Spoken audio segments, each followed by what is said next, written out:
Aquí con nosotros el ex procurador Cristian Salas, quien además es abogado todavía del ex jefe de la DINI, José Fernández Latorre. Bienvenido, doctor Salas, gracias por acompañarnos. Buenas noches, Mabel. Bueno, y lo primero que quería preguntarle, en atención a las dos maneras en que lo he presentado, como ex procurador, pero también como abogado del señor José Fernández Latorre, quien estuvo en Panamericana relatando o anticipándose a las revelaciones que estamos conociendo ahora, es ¿cómo lee usted el mapa integrado ya? Estamos en un escenario en que un día sale la versión de uno, la foto del otro, el audio de uno, el chat del otro, pero la sensación que queda es que hubo un copamiento que aparentemente no ha terminado todavía de la policía por parte de Castillo. Así es. Van apareciendo varias versiones, pero finalmente la verdad es una sola. Y la verdad es la que se va a determinar durante la investigación en base a datos objetivos. La investigación que anuncia la Fiscalía, digamos, sobre este tema en particular. Sin duda que sí. ¿Cuál es para usted la verdad o cuál es para su patrocinado la verdad? Bueno, en este caso nosotros desde un primer momento, incluso con Pedro Castillo aún en el poder, mi patrocinado tuvo la necesidad de brindar información a la Fiscalía en aras no solo de permitirnos conocer la real dimensión de esta organización criminal, sino también de un hecho puntual. No se logró copar la DINI, y esto lo estamos verificando ahora, es decir, el señor Fernández Latorre no fue un alfil, no fue un instrumento, no fue un pelele más dentro del esquema organizativo de Pedro Castillo y todos sus secuaces. Y frente a ello, ¿qué pretendieron hacer? Crear una DINI paralela. Y eso es lo que se está viendo. Recordemos que antes de que todo se develara, se decía que la DINI estaba siendo utilizada para espionaje, que estaban comprando equipos de interceptación. Eso felizmente ya en las investigaciones... Que incluso Shimabukuro tenía una oficina. Así es. Destacado como parte de la DINI. Así es. Ya quedó claro, por ejemplo, que en Palacio Gobierno funcionaba una oficina de la DINI, pero con funciones específicas y con personal específico designado formalmente, del cual no era parte del señor Shimabukuro. El señor Shimabukuro, desde un primer momento, cuando se acerca a la Fiscalía, dice, yo soy colaborador, yo soy informante, yo soy agente de la DINI. En el decurso de las investigaciones eso se va descartando. Y por eso es que vamos a ver las versiones del señor Shimabukuro cambiando. Creo que vale la pena recordar en imágenes la entrevista que le hicimos a José Fernández Latorre aquí en Panamericana una mañana, eso fue durante Buenos Días Perú. Vale la pena recordar y revisar de pronto las imágenes, pero usted ha dicho, él no fue un pelele. Eso quiere decir que otros sí lo fueron. Que un general, máximas cabezas de la Policía Nacional, se junte con un muchacho de 30 años, con pinta de reggaetonero, para cambiar, hablar de cambios de altos mandos policiales, para buscar darle seguridad, para ir a su casa en compañía de altos mandos policiales, ¿en qué los convierte? Ahora, el señor Fernández Latorre no ha vuelto a aparecer públicamente. ¿Cuál es su condición en este momento? Él está siendo investigado por la Fiscalía. A él, recordemos, se le imputan 2 delitos, crimen organizado y encubrimiento, y nos estamos defendiendo de ello. No está como colaborador. No, para nada. Claro, me recuerdo que lo conversamos y que él dijo que él no se acogía a la colaboración porque consideraba que no había cometido delito alguno. Y tan importante es la versión que él está dando, que toda la información que él está proporcionando, él no está haciendo uso de su derecho a guardar silencio que le corresponde, él está brindando información, tanto es así que en esa carpeta 6-2022, caso Petroperú, la Fiscalía está pidiendo medidas coercitivas contra todos, menos contra él. Él sigue siendo investigado, pero no hay medidas contra él. Y está en la capacidad de decirnos, en este tablero de ajedrez, donde no sabemos exactamente quién es el alfil, quién el peón y quién el rey o la reina, ¿quién es el bueno y quién es el malo de todos los que están desfilando en este momento? Creo que el llamado a precisar eso es la Fiscalía. La Fiscalía. Es la Fiscalía que con datos objetivos va a plantearlo. En mi voz no se escucharía del todo, no sería elegante, correcto que yo lo plantee así, porque yo soy parte en el proceso.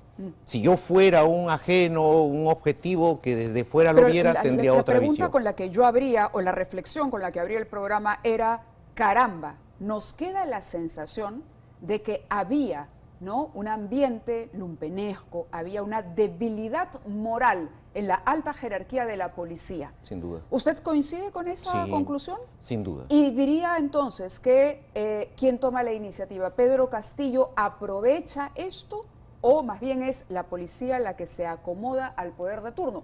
Hablando y haciendo la distinción, por favor, aquí, que cuando hablamos de la policía hablamos de los involucrados en este escándalo y no de ninguna manera de toda la institución. Sin duda, esa presión que haces es correcta porque parte de la policía es el equipo de apoyo al equipo de fiscales contra la corrupción, por ejemplo, y son fiscales de primera línea, Sí. ¿no? Fiscales que están evidentemente luchando contra este flagelo.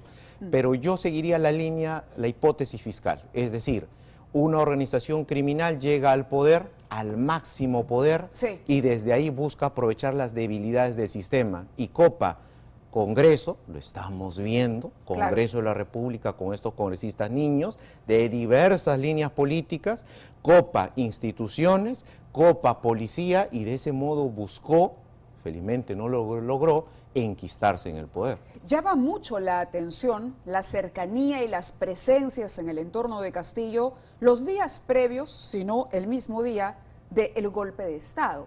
Y cuando uno mira esto, después de lo que acabamos de concluir usted y yo, quizá de manera adelantada, pero caramba, frente a lo que estamos presenciando, uno dice, si no hubiera sido quizá entonces por las Fuerzas Armadas, otro hubiera sido el destino del discurso de Castillo. Sin duda, sin duda. ¿Usted también cree lo mismo? Felizmente estuvimos en una coyuntura en la que la desesperación movió a Pedro Castillo, el mal asesoramiento, o sea, de Aníbal Torres, de Betsy Chávez, la información que públicamente un día antes explota con José Luis Fernández Latorre y con Salatiel Marrufo, que en la mañana declara ante la comisión de fiscalización del congresista Ventura, o sea, se juntaron todos esos factores que empujaron a que Castillo adoptara esta decisión. Y que probablemente le haya pasado por la cabeza que tenía el apoyo de la policía tal y como estamos conociendo los hechos ahora. Y que felizmente las Fuerzas Armadas y las instituciones democráticas de inmediato reaccionaron y pusieron un alto. Vamos al tema de la presidenta Dina Boluarte. Está siendo comprendida ya ahora como ex procurador. Queríamos pedirle una opinión. ¿Qué tanto salpican todas las imputaciones del señor Shimabukuro a la presidenta? ¿Qué tanto la pueden comprometer en la investigación fiscal sobre lavado de activos de la campaña de Perú Libre? En realidad, más que como ex procurador, como hombre de derecho, o sea, ¿es legítimo y es necesario que la Fiscalía investigue este hecho? Sin duda que sí, sin duda que sí. En nuestro país, el tema del financiamiento de campañas políticas, desde los casos Odebrecht, han tornado innecesario poner el ojo sobre esos financiamientos de campaña. ¿Por qué? Porque antes de los casos Odebrecht, los financiamientos por parte de empresas, por ejemplo, no estaban prohibidos. Pero desde que estalló este tipo de casos, la ley se modifica y se prohíbe cualquier financiamiento de privados hacia los partidos políticos. Los aportes que dice Shimabukuro entregó, ya sea dinero en efectivo o que haya pagado con su tarjeta, que hay incluso alguna factura, que haya pagado hospedaje, transporte, etcétera, incluyendo alimentación, ¿estaban prohibidos entonces? Si es que es como empresa, sin duda que sí. Las empresas no pueden financiar campañas porque hay intereses. Ha dicho que usaba la tarjeta de crédito de la empresa. Pero ¿quién es responsable ante la autoridad? ¿El candidato o el partido? Para entenderlo bien. Es decir, ¿quién asume, ¿no?, la obligación de rendir cuentas ante la autoridad sobre el dinero que ingresa a la campaña? Depende del nivel de responsabilidad. Si es una responsabilidad administrativa por no informar, por informar mal o algo, el partido, la entidad, que es la que responde ante OMPE, ante el Jurado Nacional de Elecciones. Si es que estamos hablando de delitos, que es lo que ahora la Fiscalía está investigando, la responsabilidad es personalísima. Entonces, ¿quiénes estuvieron a cargo? El candidato, el tesorero, el contador, ¿quiénes debieron de controlar ese flujo de ingresos que llegaba al partido? Por eso vuelvo a la pregunta para ir cerrando este punto también. Es decir, Shimabukuro dice, yo financié la campaña de Dina Boluarte.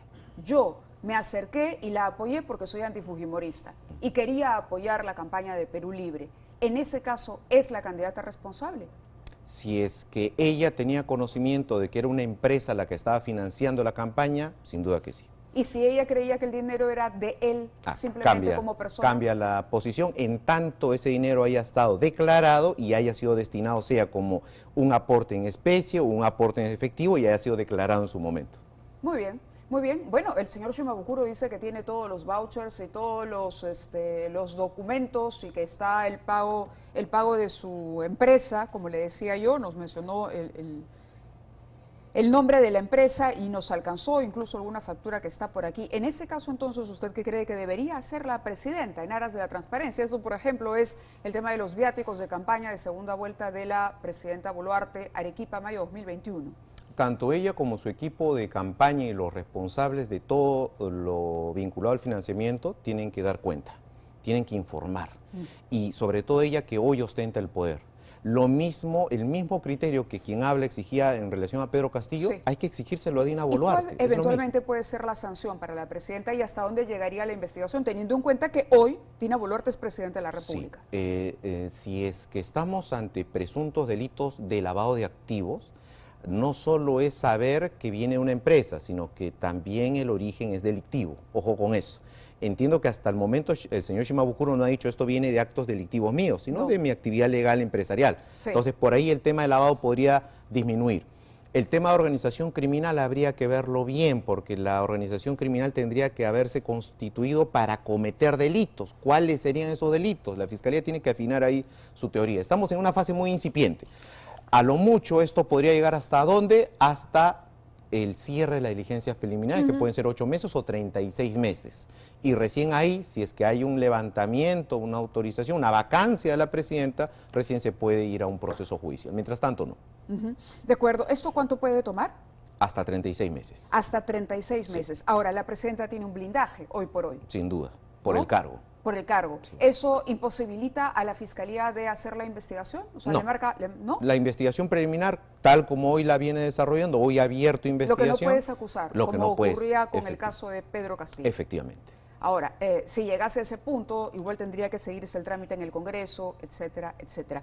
Bueno, el día de hoy vamos a tener un reportaje más adelante sobre las llamadas del comandante general de la policía, Jorge Angulo, y el entorno de Pedro Castillo. No sé si vamos pronto con ese reportaje o lo vemos más adelante. Lo vamos a ver para poder aprovechar la presencia del ex procurador Cristian Salas con nosotros y analizar lo que encontró Fernando Marcelo el día de hoy. Tiene apenas 8 días como comandante general de la policía y un nuevo escándalo ya remece los cimientos de la institución policial, y es que aparentemente los nexos entre el español y altos mandos policiales continuarían. Registros de llamadas entre Jorge Angulo, comandante general de la policía, y el prófugo exministro Juan Silva, así como Bruno Pacheco y Beder Camacho. La situación es tan difícil, hay tantas acusaciones que se requiere en este momento dar la cara. Hoy se revela que el flamante comandante general de la policía tiene llamadas telefónicas con personajes cercanos al golpista expresidente Pedro Castillo. Llamadas que por lo menos merecerían una explicación de parte de la máxima autoridad de la Policía Nacional. También se tiene lamentable nuevamente noticias de que el actual comandante de nuestra Policía Nacional habría tenido comunicación con Juan Silva, con Bruno Pacheco, con Beder Camacho. El daño es enorme y ha causado una desmoralización y una parálisis en gran medida de importantes sectores de la policía que no saben a qué atenerse en este momento. Y si los de abajo ven que los jefes, los de arriba, han estado comprometidos en estos actos de corrupción, sin duda tienen una afectación de su moral muy, muy fuerte, ¿no? Uno de los registros telefónicos en manos de la Comisión de Fiscalización indican que el comandante Jorge Angulo Tejada tuvo comunicación el 27 de noviembre del 2021 con el entonces subsecretario general de Palacio de Gobierno, Beder Camacho. ¿De qué hablaron en aquella oportunidad? Si tú ves el reporte, son 4 segundos. Ese día el comandante general estuvo en Palacio hasta las 6:21, 6 y tanto, y la llamada que yo le hago supuestamente 6:17, o sea, cuando me da su número el general, yo lo guardo y ahí se me marca, por eso que si tú ves son 3, 4 segundos. Pero lo más grave viene ahora, y es que según contó el presidente de la Comisión de Fiscalización, Héctor Ventura, el ahora número 1 de la policía registra hasta 4 llamadas telefónicas con el exministro de Transportes, Juan Silva Villegas. ¿Qué tenía que hablar el comandante Angulo con un prófugo de la justicia? Con Juan Silva, el exministro de Transportes. Cuando Bruno ya Pacheco. estaba fugado. Claro, entiendo que es así, por eso que justamente eso nos tendrán que esclarecer estos funcionarios. Por eso es importante que se le cite a la Comisión de Fiscalización. Se considera citar al señor comandante Jorge Angulo. Como si esto no fuera suficiente, también se reportan 2 llamadas telefónicas entre el comandante Angulo y el ex hombre de confianza y mano derecha de Pedro Castillo, Bruno Pacheco, conversaciones en poder de la Fiscalía y que para el ex ministro del Interior, Fernando Rospigliosi, merecen una investigación, pues los tentáculos de Castillo no tendrían límites en la policía. Lo que yo he prometido es ponerle más empeño a este trabajo, ¿no? Sobre todo con aquellos funcionarios policiales que tienen que entender que estamos para el servicio. Hay un cuestionamiento muy amplio a todas las personas que han tenido algún tipo de vinculación con esta gente. No se sabe todavía cuál es el tipo de relación exacta que ha habido, pero es evidente que la red de corrupción era muy amplia en la policía y que logró penetrar sobre todo en los altos mandos. Una de las últimas apariciones públicas que tuvo el comandante Jorge Angulo fue en febrero de este año, cuando intentó explicar el significado de los escudos que usaban algunos manifestantes durante las marchas en contra de Dina Boluarte, explicación que le valió el título de general semiótica. Esto también acá hay un tema de semiótica. Esta palabra que ustedes pueden ver acá significa la palabra muerte. Entonces, ¿estamos hablando de una manifestación pacífica o estamos hablando de algo violento, ¿no? Otro hecho que debe ser investigado es la reunión que tuvo el actual comandante de la policía con la ex premier Betsy Chávez un día antes del golpe de Estado de Pedro Castillo, sucesos que ya están en manos de la Comisión de Fiscalización del Congreso y la Fiscalía, y que más temprano que tarde revelarán la verdad. Un poco penoso todo esto, ¿no? Que obligue al comandante, al nuevo comandante general de la policía a ya empezar a los pocos días de haber asumido el cargo dar explicaciones. Un breve comentario suyo, por favor. Sí, penoso, pero necesario. Ellos, como funcionarios públicos, están obligados a ser transparentes y a dar las explicaciones a la ciudadanía, que en este contexto sospecha de todos, respecto a por qué tuvo ese cruce de llamadas, en qué contexto se dieron esas llamadas, cuál fue el objetivo de esas comunicaciones. Eso es necesario porque hoy la sospecha es: hubo una organización criminal desde el máximo poder con Pedro Castillo que buscó copar las instituciones, y en específico la policía, para nombramientos indebidos, pagos para esos nombramientos y también para fines de encubrimiento. Encubrimiento de corruptos. Así. Ese es el punto, encubrimiento de corruptos, cuando no, ya extendiendo el brazo operativo a la participación de este señor conocido como Español, incluso para atentar contra la autoridad. Le agradezco que haya estado con nosotros. Gracias, Muchísimas gracias, doctor Placer. Salas. Y bueno, volvemos a leer este comunicado. Decíamos...